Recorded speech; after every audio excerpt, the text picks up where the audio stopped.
The Brew Skies Happy Hour podcast is brought to you by Higher Gravity, a craft beer bar located in Cincinnati, Ohio in the North Side and Blue Ash neighborhoods. And I don't know about you, Mike, but this is my go-to bar. It's my walking distance bar. It's the best selection of beer in the city bar. It is the Mug Club bar. It is the best draft selection bar. It's the best to-go beer bar. And frankly, the best bartender's bar. I love the one in Northside because it is a fantastic place. There is a massive amount of beers on tap, a great bottle selection. I love it, man. Hard to find a place that still really loves beer, and they do it. And it's for that reason, we'll see you there. We'll be at the bar. We'll be at the bar.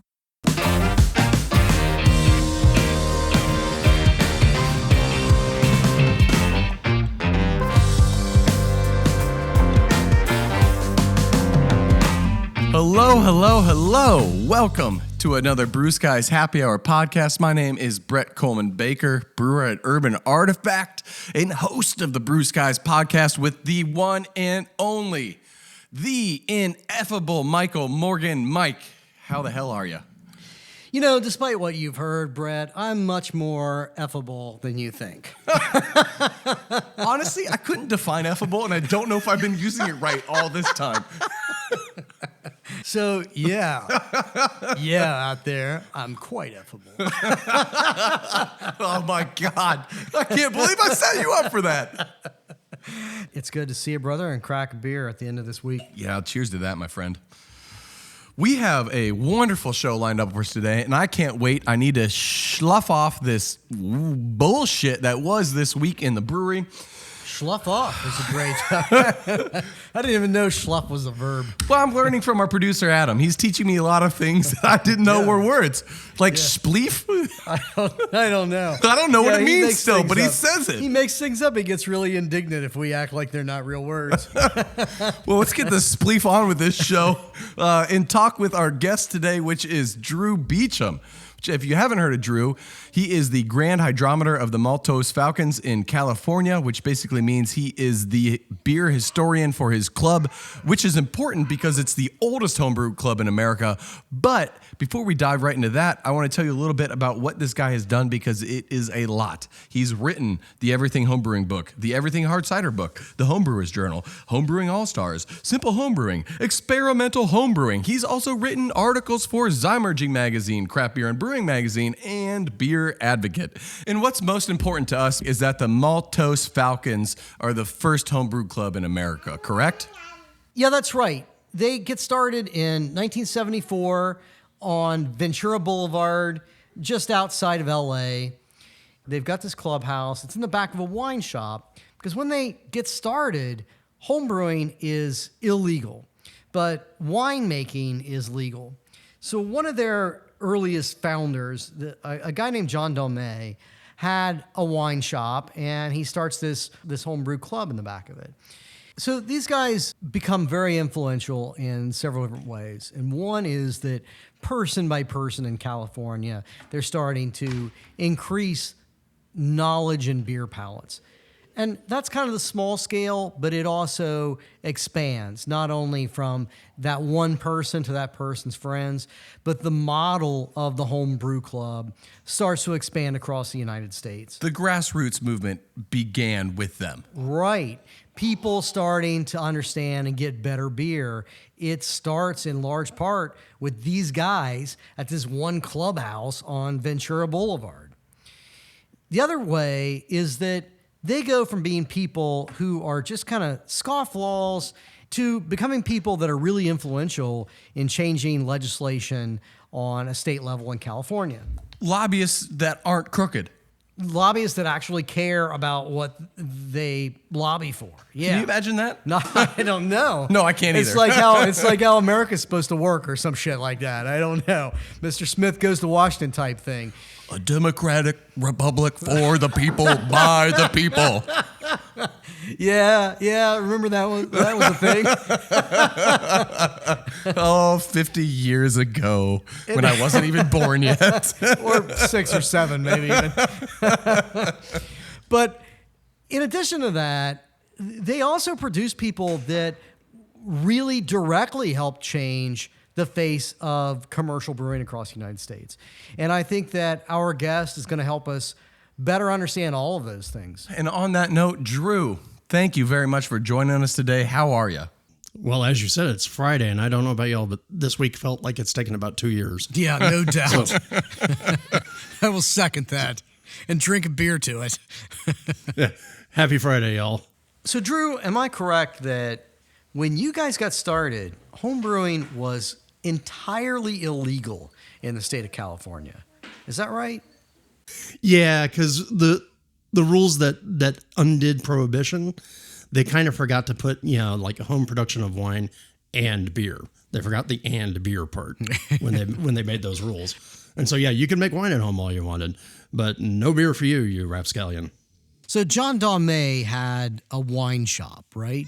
Yeah, he'd actually, I'm trying to remember, his whole story was he got kicked out of medical school at the University of Michigan because he decided that he liked partying more than actually studying.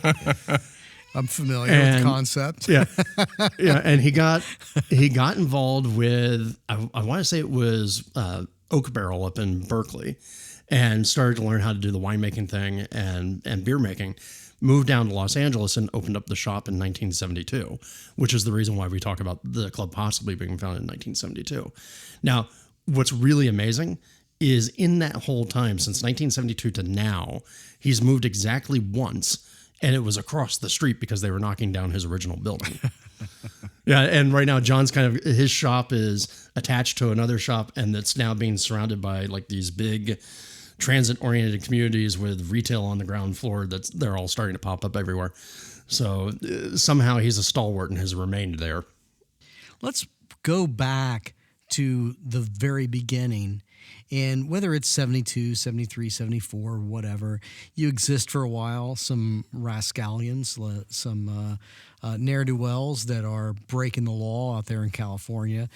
Hooligans. But hooligans. But you transition from hooligans as a club to people that really become meaningfully involved in the process of changing the law on a national level and even more so on a state level, correct? Oh, yeah. So at the time, and people have to remember, okay, we'd already talked about the federal situation. I forgot Ann Buren, that stupid act. But it was also illegal at the state level because, a lot of states were just concerned like, well, look, if we make homebrewing legal, it's going to give moonshiners cover to make moonshine, right? Because they go, well, I'm not making moonshine, I'm just making beer. So that was actually a good portion of the reason that states kind of resisted it for a long while. And so back in the day, and this would have been about the efforts really starting in 76 and continuing on through 78, the clubs that existed at the time, and particularly in California, it was the work of the Maltose Falcons and another club called the San Andreas Malts, which unfortunately the San Andreas Malts don't seem to exist anymore. Those two groups got together and really worked at the state level in Sacramento to sort of kind of push, prod, poke, and nudge the state along to finally making it legal in the state. And so, of course, it was legal in the state for a couple of years before it became legal at the federal level. Yeah, kind of not too dissimilar to how things are right now with marijuana. Why did you guys get involved with that? Why did you guys see it as important? And what was that battle like? A lot of it was just due to people wanting to be able to brew without having to worry about the cops coming in and busting them. Because there were reports of people. People have to remember that homebrewing was not legal in every state in this country until I want to say it was around 2012. So it was quite a long struggle to get legalized in all the states. And Mississippi is 2013 because they're a leader. Yeah, so Mississippi was the last one in 2013, and Alabama was at about the same time, or 2012. But just before homebrewing was legalized in Alabama, a couple of homebrewers got arrested because cops got called to their house at some point, and they found all the homebrewing equipment in the garage. So here in California, some of it was that, and some of it was also just this idea of, hey, we want respect for what we do. Why can winemakers do this and we can't? And also we're not moonshiners. If you actually look at so that's what happened in California. And then there was a lot of push at the federal level, because what a lot of people forget is, okay, homebrewing was legalized via one of these giant omnibus bills that Jimmy Carter signed that had like budget and transportation stuff and this, that, and the other. And oh yeah, by this one little thing about homebrewing. But that ended up in a bill via the efforts of Senator Cranston, who later became famous for the S&M scandal. Or sorry, the S&L scandal. S&M something different. It's a much more interesting scandal. But Senator Cranston, hit me, please. Yeah, but not as rich. But Cranston. But what people didn't know at the time was that there were two competing bills happening at the same time. There was the Cranston bill and a Conable bill for Senator Conable, and the one that eventually went forward was Cranston. The Conable bill was filled with all this sort of input from the ATF at the time, who again were worried that moonshiners were going to use homebrewing as a legal cover. And so there were things about like you have to get a license, you have to be inspected by the federal authorities or the state at any time. You know, surprise inspections. You're exempt for paying taxes on your beer up to a certain limit, and after that you have to pay taxes. And it was something like 50 gallons. The Conable bill was a much more restrictive thing. And so a big part of the fight, and you can even see it in our newsletters at the time, was getting people to really push what Alan Cranston was trying to push forward. And fortunately, that's actually what ended up going into the omnibus bill. then once the legal hurdles were taken care of, at least in California and the U.S., you really transition into education and turning people on to good beer. Yeah, and actually that was, I think, was one of the biggest early fights was really two things. You had the reputation for homebrewers, and of course homebrewers have been around forever and a dang day.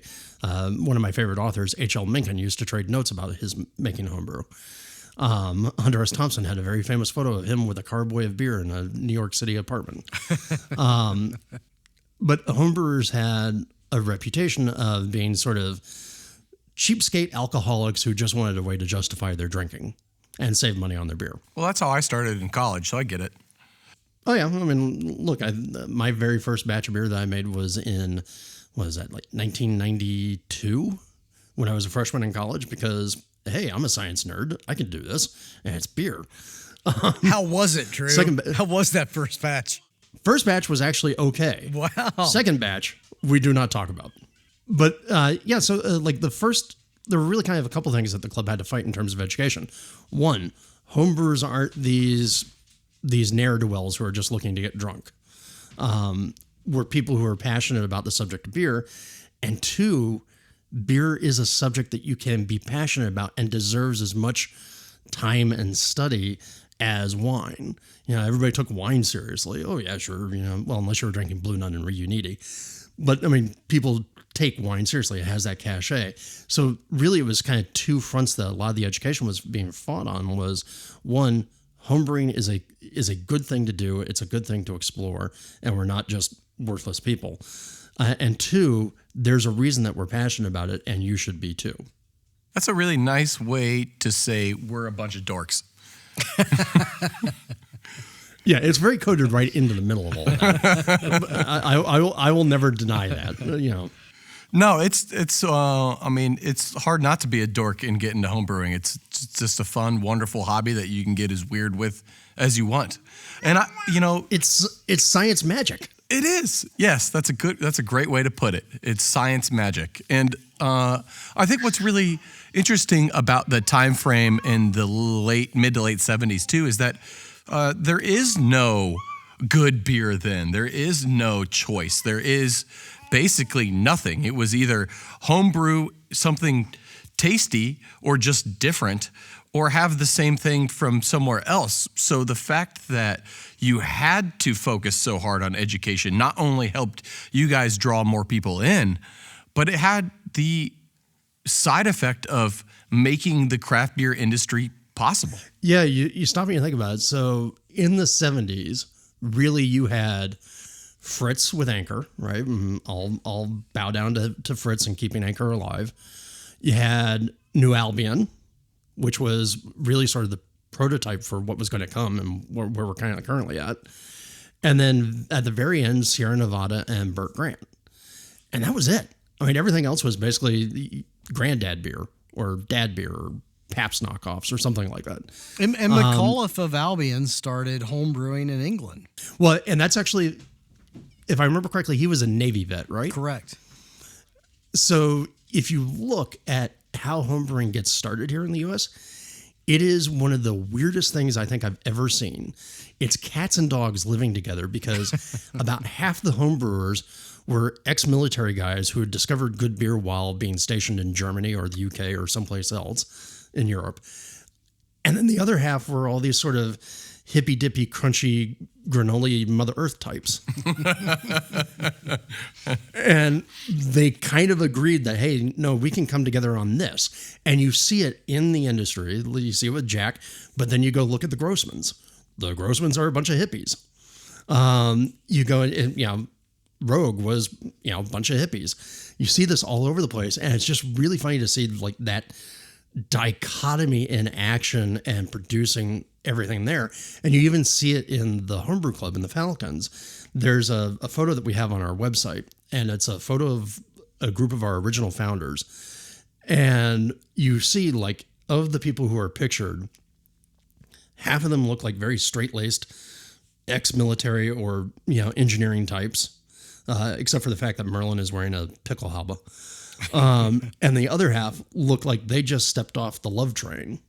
Yeah, we were looking at that picture right before we started to record. Actually, it definitely looks like the 70s, and it is definitely a mixture of people. Is craft beer the last industry that's bipartisan? Is that what you're saying? It kind of, like I said, cats and dogs living together, mass hysteria. And what came out was great beer. What came out was is one of the few manufacturing industries left in America. Well, and one of the few that where all the growth has been on that sort of very niched level. I mean, even our largest craft brewers, like even Sierra Nevada, for instance, or if you go by the BA's definitions, Yuengling, even those guys make a drop in the bucket compared to like what you find out of AB InBev or Miller Coors. But all the growth is down there. Whereas like the big beer company sales have stagnated until they got into the seltzer game.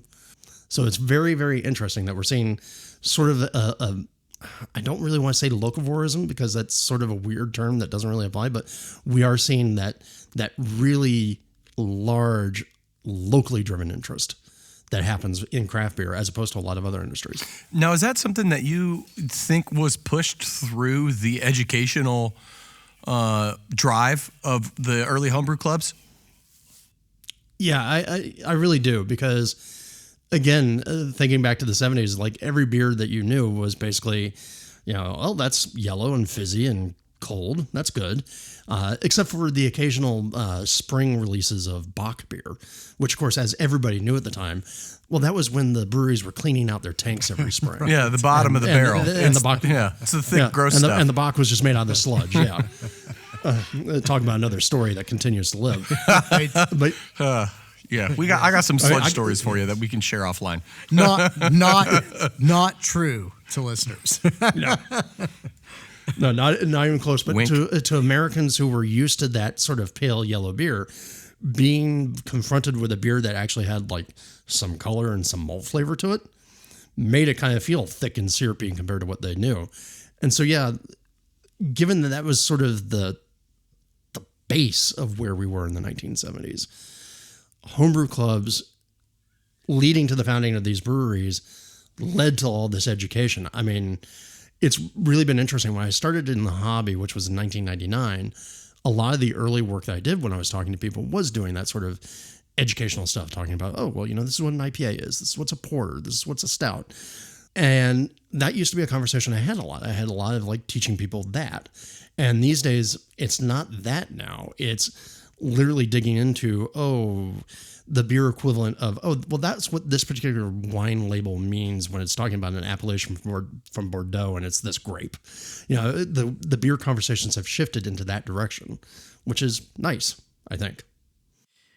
Yeah, in that education, even, I mean, it's amazing how if we go back as far as the late 70s, we have talked to Ken Grossman. We had the pleasure to interview Ken, and fascinating guy.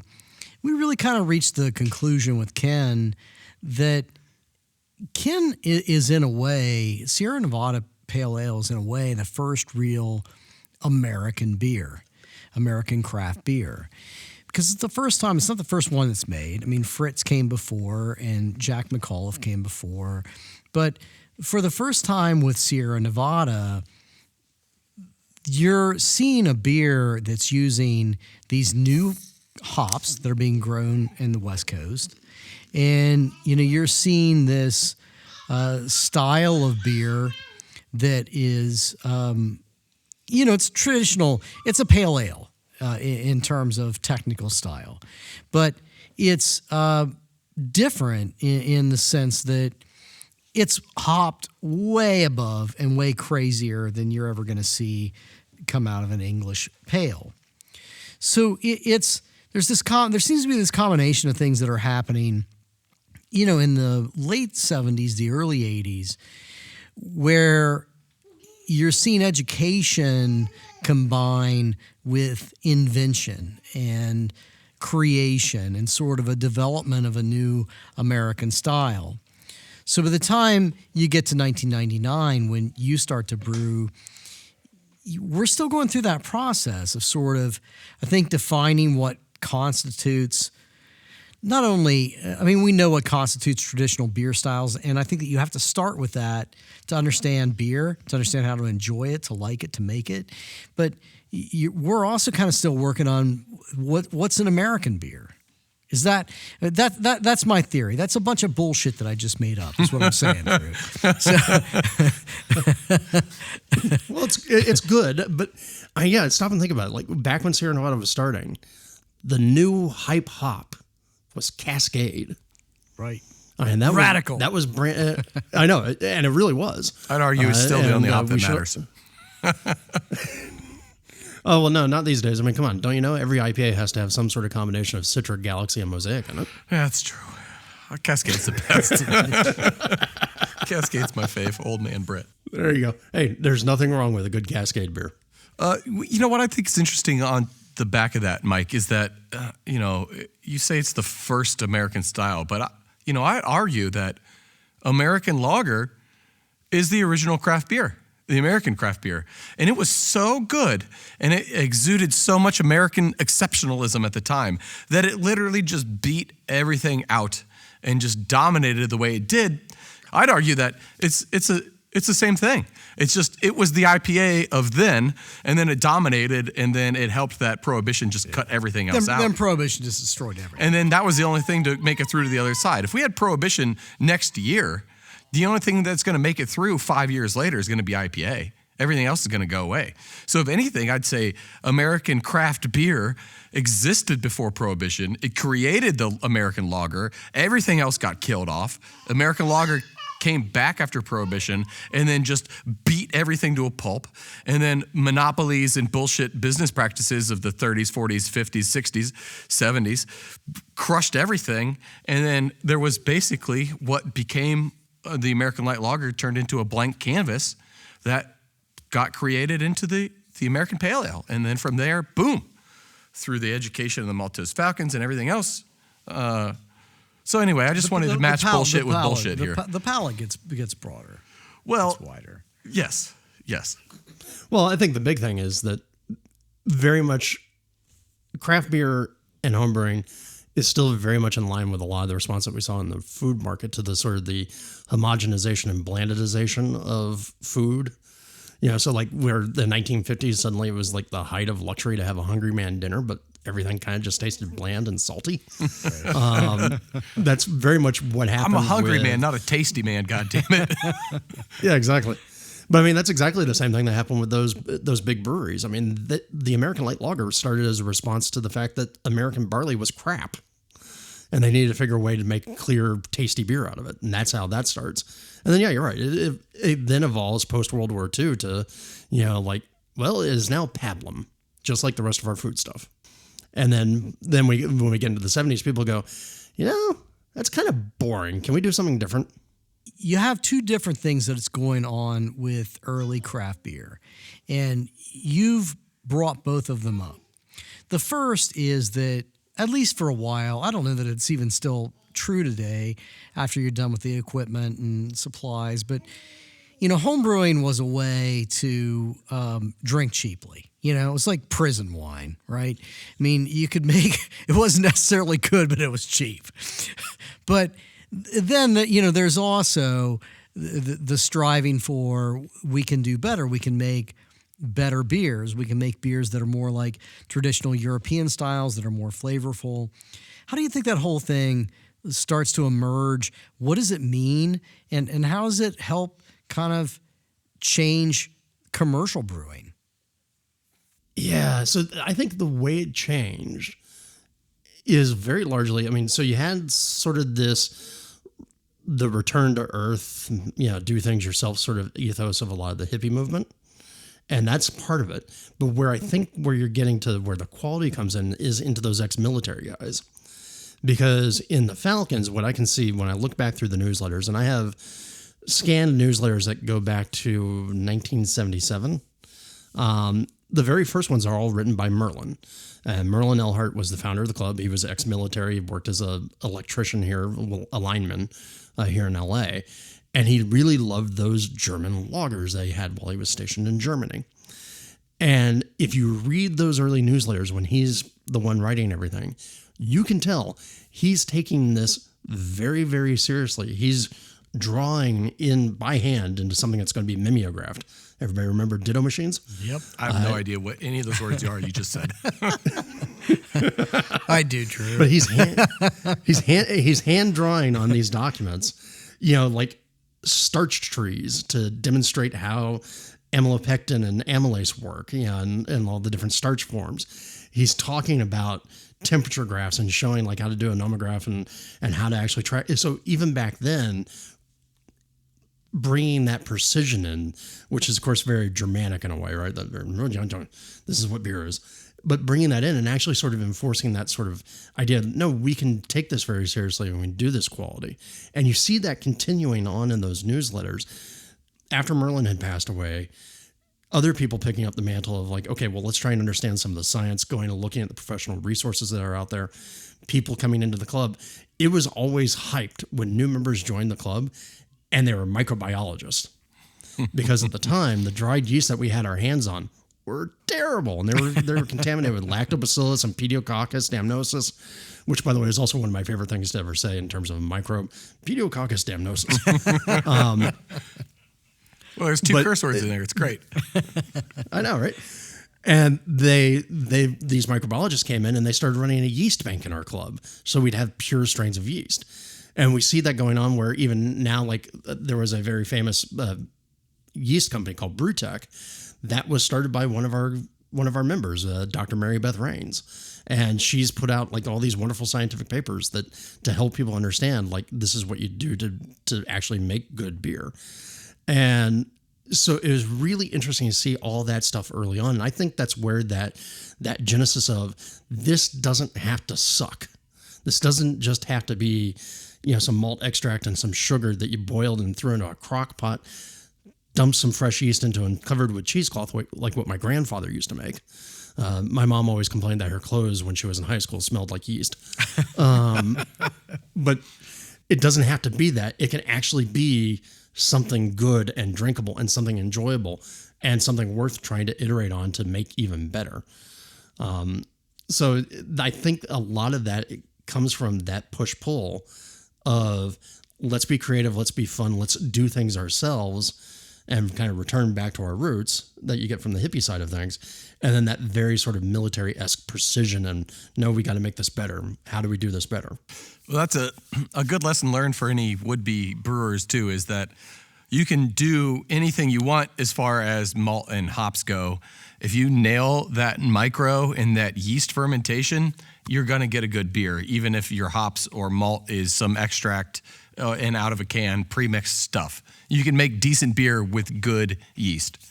Oh, well, I always tell people that healthy, vital yeast covers up a lot of homebrewers' sins. It covers up a lot of professional brewer sins as well, which This is true. is a really good transition in that. How do you think this tie of home brewer to pro brewer, especially through the Maltose Falcons, how do you think this pipeline of home brewer to pro brewer really got going? Do you think it's because of the educational work you guys were doing? Do you think the market was just exploding and people thought there was an easy dollar? Do you think it's just the passion that homebrewers share? Was it something else? Oh, you can never combine the words a brewery and an easy dollar together. Those just don't exist. No, I mean, I think take the Grossmans. So Ken and Steve Grossman, Steve and Paul, who was one of the co-founders of Sierra Nevada, were both members of the Falcons, and they both started learning how to homebrew from our store. And in fact, they were all three of them were brewing well before they were of age, because it turns out you can sell ingredients to people who aren't of age. Just don't combine these together and make beer. And so they got their start doing that, and then Ken kind of took that DIY, return to your roots ethos and opened up a homebrew shop. Now, he was very sort of weird in this way, but what we do then see is that all through particularly the 80s and whatnot, you will see a lot of guys who came into the club, and also some women who came into the club then going, oh, well, I can do this. And they founded a whole number of breweries, or they became brewers at other breweries. So like Alaskan, famous for their smoked porter, right? Yeah. And very old for an American craft brewery. Oh, absolutely. But one of their first brewers was John Mayer, and John Mayer was a Falcon. In fact, the last time I saw John, he was still rocking his banana yellow Maltose Falcons t-shirt. And then John became a brewer at Alaska, and then later left to help found Rogue. And that's where he stayed that whole time.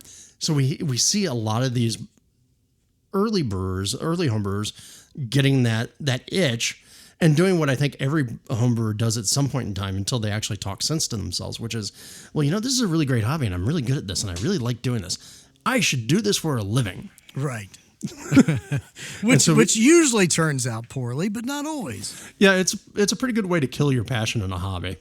It turns out all your guidance counselors lied to you when they said, if you love what you do, you'll never work a day in your life. Yeah, absolutely. Yeah, I've found that. I mean, I've run several beer festivals, and I've discovered that one of the dumbest things you can possibly do is turn the thing that you love to do into a job.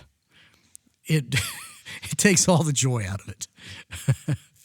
It does, because it turns out that as much fun as it is at being at like a brewery or a beer festival, when it's actually your name on the line or your license or your dollars on the line, suddenly it becomes a lot more serious, and serious just isn't as much fun. Right, exactly. But you do care. And it does. Oh, absolutely. And the Falcons have helped produce, a lot of people have wound up in breweries, right? I mean, if you stopped at the Grossmans, that's important, but it doesn't stop there.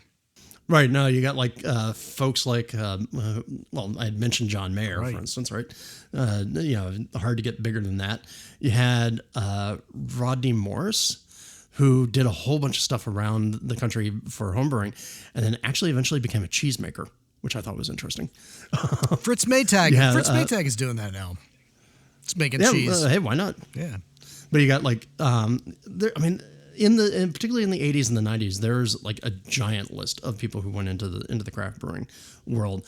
And I mean, they're from breweries that are small, breweries that are large, breweries that oddly enough, or unsurprisingly enough, let's put it that way, don't exist anymore, because it turns out brewing's hard and keeping a business open is hard. But like here in Los Angeles, we still kind of defensively homebrewed, because we didn't really have a lot of breweries here until about 2009. And in 2009, we saw 3 new breweries open, all right around each other: Smog City, Ladyface, and my good friends at Eagle Rock Brewing. And all 3 of those breweries opened by homebrewers. And all 3 of those breweries helped then turn around and kick off a wave of breweries that have opened here in LA. I think we're now somewhere north of 95 in a little over a decade. To me, that's a little bit odd because here in Cincinnati, we are, as a vastly smaller city, we're somewhere around 80 at this point.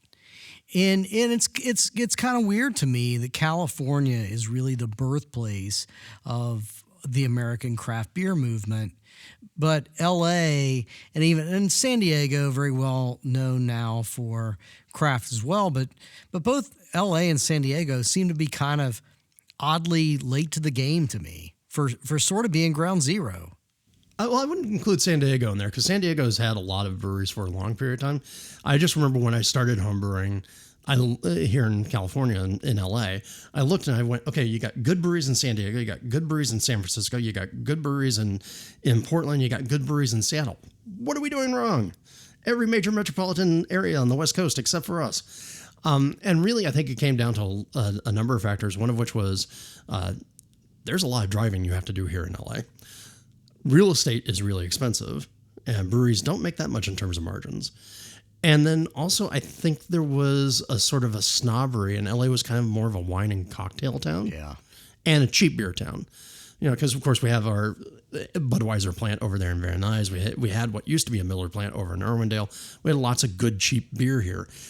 And I think the thing that finally turned it was you always had the access to good beer, because you had places like the Stuffed Sandwich in San Gabriel, Lucky Baldwin's here in Pasadena, and very importantly, Father's Office over in Santa Monica. All three of those places, since basically the 70s and the 80s, had always been stocking good craft beer, but we didn't have our own. And I think what finally turned the tide, because you need the money in order to open these places, was when Sang Yoon took over Father's Office and turned it into a gastropub, and suddenly started making money hand over fist, opening up multiple locations. And the people with money here in LA finally like, oh, you can make money off of beer. This is a great idea. And so we actually kind of went backwards. We started with the gastropubs, and then that launched breweries. That's interesting. It's very weird. That's interesting. Yeah. So California is kind of even its own. It's kind of an example of what has gone on in America in terms of how we see pockets across the country that don't always seem to make a lot of sense. That you can have a really good craft beer scene and craft beer city that takes off quickly, and it can be surrounded by a lot of nothing. It still seems to be, we're now a country with over 9,000 craft breweries, but it still seems to be really spotty. We're kind of divided as we are politically as a country. We almost seem to be similarly divided in terms of where you can and can't get a decent beer. Well, and a lot of that does actually come down to local government. So even if you look here in LA and talking with friends who have opened up places, if you try to open up a place in LA proper, like within the city limits, it's a giant pain in the ass because this is a large city and there's bureaucracy that goes with it. And plus there's also this very weird history in LA about not trusting places with booze. But if you go and you look at like where all the breweries are located in Los Angeles, there's a good number of them down along the coastline in the South Bay area is what we call it, but particularly around the city of Torrance. And that's because the city of Torrance woke up one day when Smog City opened up and went, oh, hey, these guys are an industrial thing. They make money, extra taxes. Let's make it easy to open up a brewery here. It's exactly what San Diego County did too. San Diego County launched brewery incubator programs to make it easier to open up a brewery because breweries, as it turns out, activate spaces like with actual pedestrian traffic and bringing people into an area that may otherwise be dead, and also provide a good revenue and an anchor point for additional entertainment options. I was just talking with my partner Denny Kahn the other day, and he lives up in Eugene, Oregon, and they have a whole district that's just dedicated to fermentation. Wow. And so what I think what you're seeing is a lot of times where you get these sort of dull pockets where there's nothing or very little. A lot of it has to do with just how much encouragement there is from the local government to be able to open up those places. Because I think no matter where you go, thanks in large part to the enthusiasm of homebrewers, there's always that one dude somewhere who's like, I want to open my own place. Even though I'm sitting there waving the red flags going, don't do it. Don't do it. You know, there's always going to be somebody. And it's just whether or not you can actually open up a place. A good example is here in Pasadena, where I live. Pasadena is its own city government. We have 2 breweries, and we're about to have a 3rd open up. But it's been a forever process for anybody to be able to open up, even though we have a large entertainment district, even though we have a parade that everybody knows about, and even though, you know, we're a city of about 250,000. So it really goes back to kind of where we started here. I think that we see this pattern that starts in the 70s, but it still continues. And it's this combination of education, and it's also a lot of kind of tedious, wonkish legality. I mean, you have to, and I've dealt with that even, I mean, here in Cincinnati where the brewing scene is really good, the zoning code hasn't really caught up to it. They just make exceptions. Yeah. I mean, I dealt with, I represented somebody that wanted to open a nano brewery a while back, and they were going to make some really tiny amount of beer and sell it in this bar, but the zoning code still says that that's an industrial operation. You know, it's not, it's a bar, you know, wake up, it's a bar, they make a little bit of beer in the back. But you have to have the law and you have to have the political structure and the legal structure. It has to be consistent, and it has to catch up with where the business is going, but you also have to have the consumer that understands the beer and wants the beer. And that, I mean, even if it, to me, like with home brewing, is the key to home brewing that the majority of people that are home brewers become spectacular brewers and open their own brewery? Absolutely not. You know, I think what's more important about it, that happens, but what's more important is that it spreads the word and the education of what beer is. It turns on the consumer. Well, and it makes for very passionate advocates. Right. Yes. Because, I mean, I knew a lot about, I thought about beer before I started brewing at home. And then it was like when I started brewing at home, I went, oh, I really know nothing, and I know a lot of myths. And by becoming this brewer at home, yeah, it really activated my passion for it and my understanding it, and my unfortunate tendency to talk about it to the point where my coworkers said, no, Drew, you can only talk about beer once per day. And we're timing it. Exactly. But no, you're absolutely right. You need passionate consumers. But here's one of the weirdest things that I realized, looking at the recent members of our club, like the people who've been joining in the past few years, is when I was a kid and when I first went to college in '92, craft beer was something unusual, and it was something you had to seek out. And it was usually like something that went, oh, hey, that's on special this week at the package store. Let's go have some of that. That tastes weird.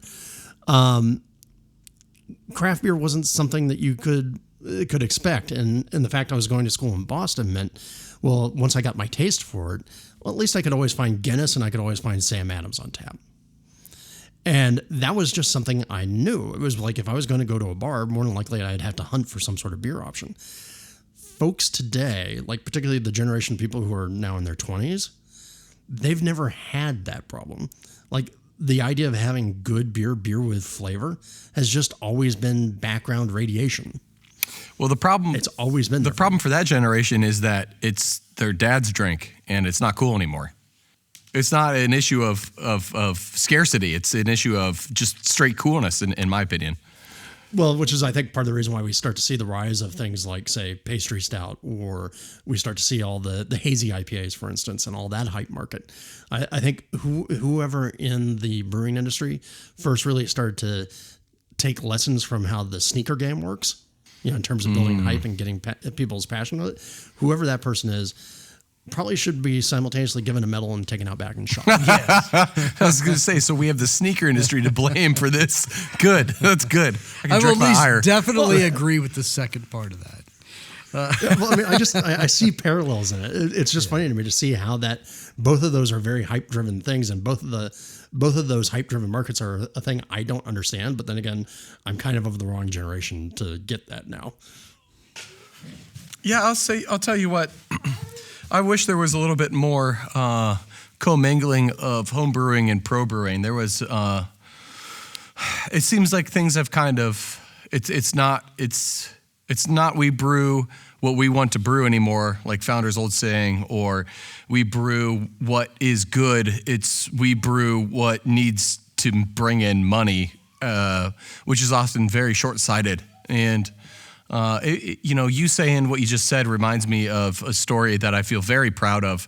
Back in my homebrewing days in the late 2010 or early 2010s, late aughts, I was at a homebrew festival, and Dick Cantwell of Elysian, before he got bought out or sold, stopped by and tried our homebrew booth's beer. He tried my beer in particular, and it was a sour Maibach, and he was genuinely excited about it and asked me questions, and we had a 5-minute conversation about brewing beer and innovation around sour beers and what is possible, and it is just something that will never not be with me. And I wish there was more of that, because it's just great. It's what I love about this industry, is having those conversations with people who share different viewpoints, like you were saying earlier. Well, and one, I would argue that Dick Cantwell would tell you that he got bought out. He did not sell out. And yeah, it's one of these weird things where there's a lot of professional brewers now who, when you say, hey, I'm a home brewer, they kind of sigh and roll their eyes because they've gotten used to like the dude who comes in and goes, oh, well, I'm something of a brewer myself. And I think you should do X to Y to Z with your beer. And because this has this off flavor.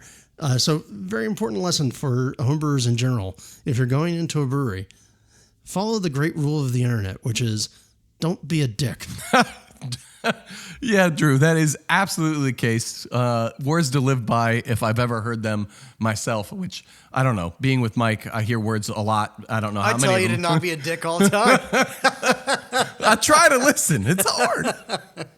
But on that note, if you are ever in Cincinnati, please stop by the tap room or the local dive bar of your choice. We'll have 2, 3, 4, 5, 7, 8. If there's one thing we know how to do, Drew, it's get you drunk in Cincinnati.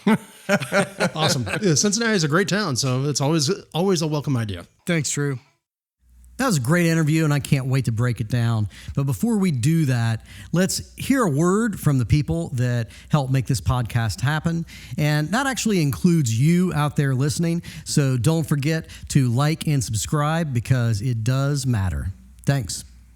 This podcast was brought to you in part by Beechwood Audio. Beechwood Audio provides sound acquisition, post, and design services for individual, corporate, and commercial clients. For more information, contact Adam at soundfilmvideo.com. Mike, what I found most illuminating about this whole situation is the fact that the Maltose Falcons was basically, it's AAA baseball. It was a pipeline to pro brewing like I never knew existed before. Yeah, direct in so many ways.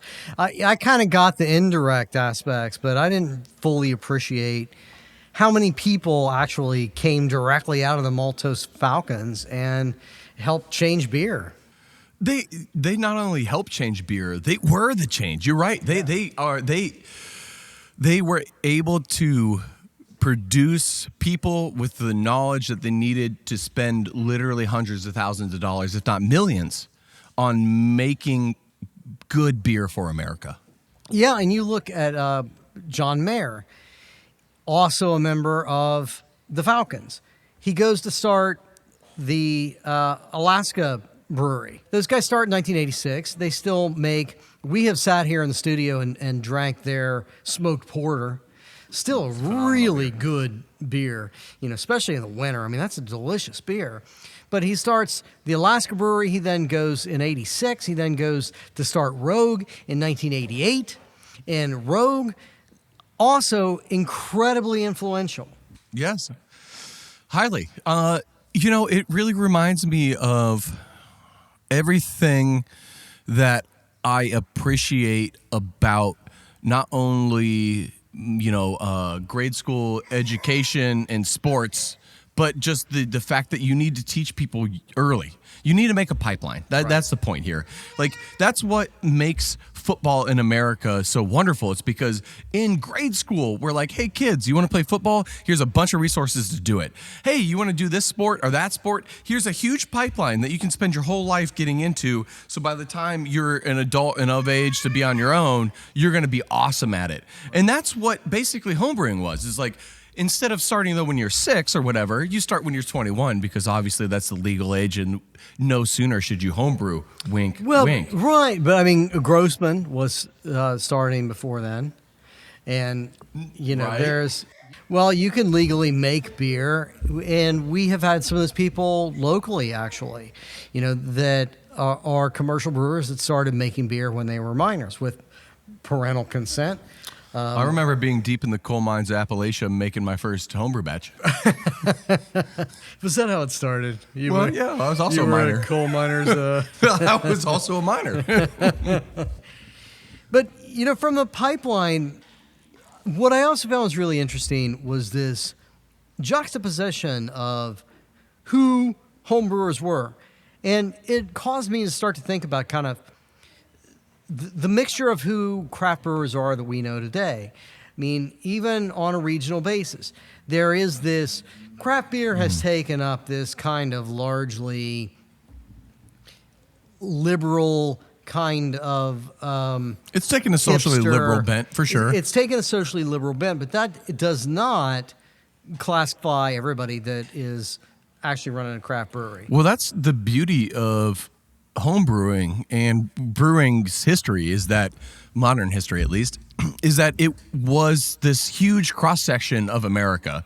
It was engineers, it was military brats, it was hippies, it was yuppies, it was anybody who just somehow, for some reason or other, got a taste for good tasting food and drink. Whether you traveled over to Germany and you were stationed there and you had Helles and it blew your brain hole out, whether you went to Europe on your summer, staycation or whatever, gap year. Crossed it and smoked a bunch of weed. Yeah, and then you got your mind blown. Or whether you were just a hippie in the middle of nowhere, California, and your mom was just crunchy as shit in the 50s, which is just weird because it was the 50s and everybody was moving against that. But you had that in your brain that things can taste good and beer should also taste good. It brought people together. And to me, what is truly amazing about that is not only in today's polarized America, where you can hardly even find anything that is cross-aisle, quote unquote, of pulling people together, it's one of the things in my life that I can point to and be like, that is democracy.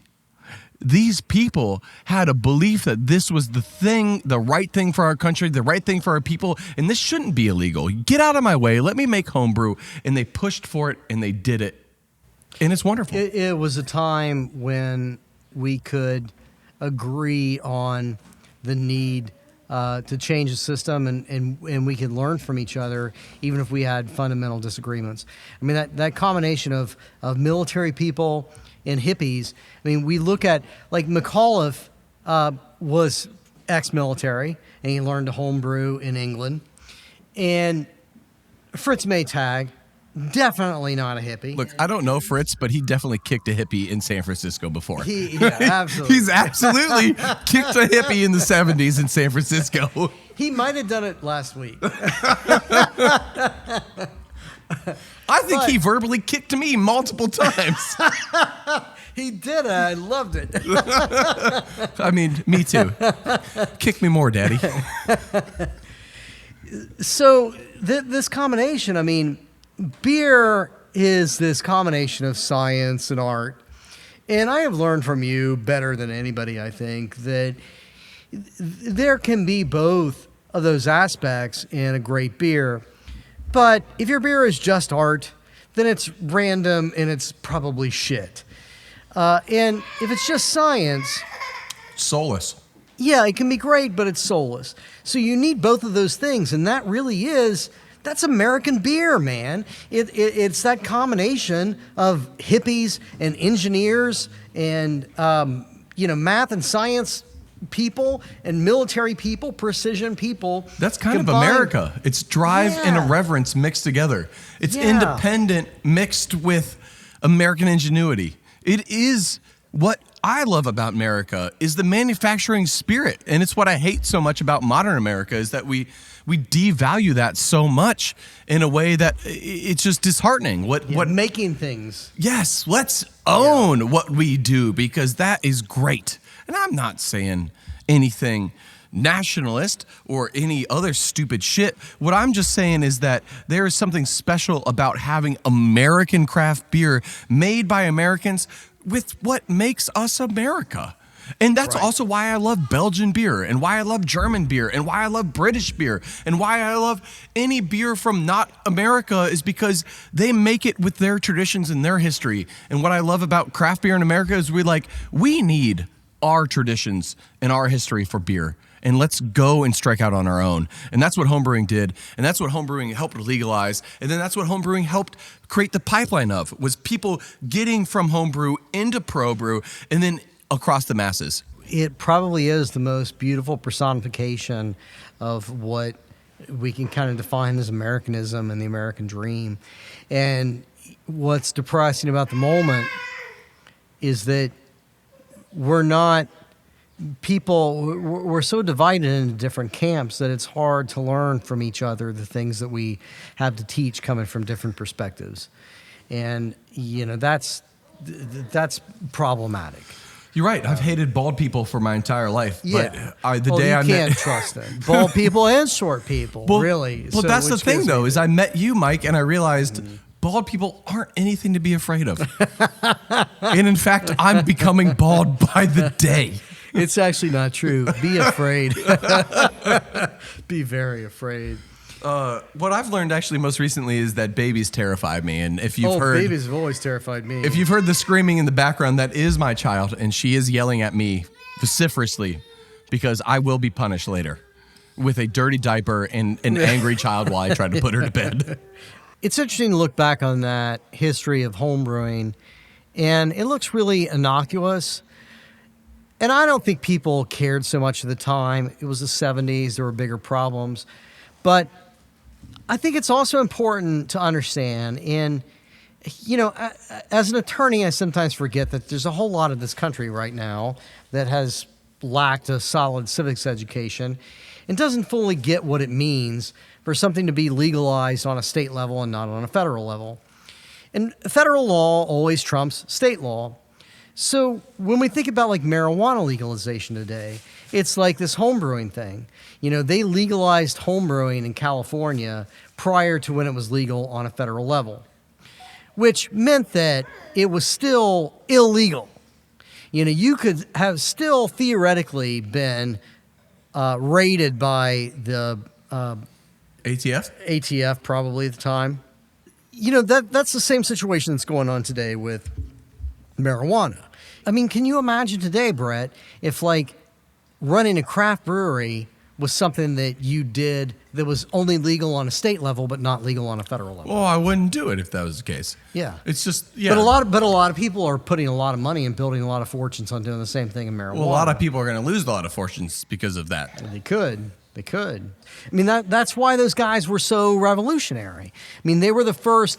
And then, it was legalized on a federal level shortly after that. So there was no extended period of time like there is today where, there's been a decade that people have been putting money into marijuana businesses that are still illegal. Yeah, the difference is there, though, is that what's happening with cannabis is that businesses are getting involved. It's a lot different if you and I are just growing pot in our backyard. Right. Because which we're not, for the record. Those plants are, they may look like weed, but no. It's non-THC hemp, I swear. Right, yeah. But the ATF we make isn't- shirts with it.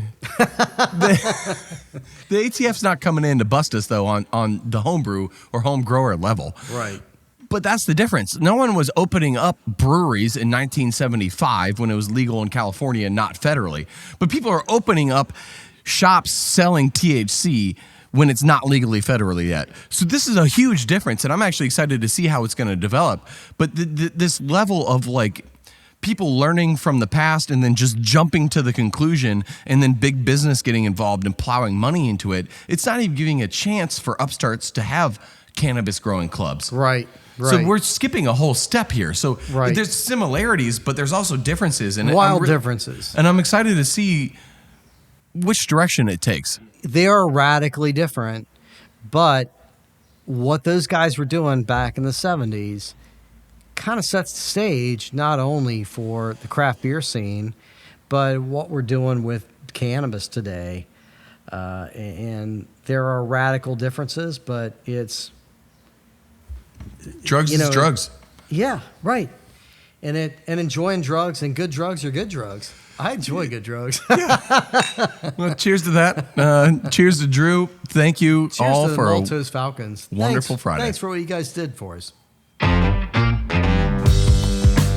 The Brew Skies Happy Hour podcast is a production of Brew Skies Limited in association with 779, a leading video production and content creation agency.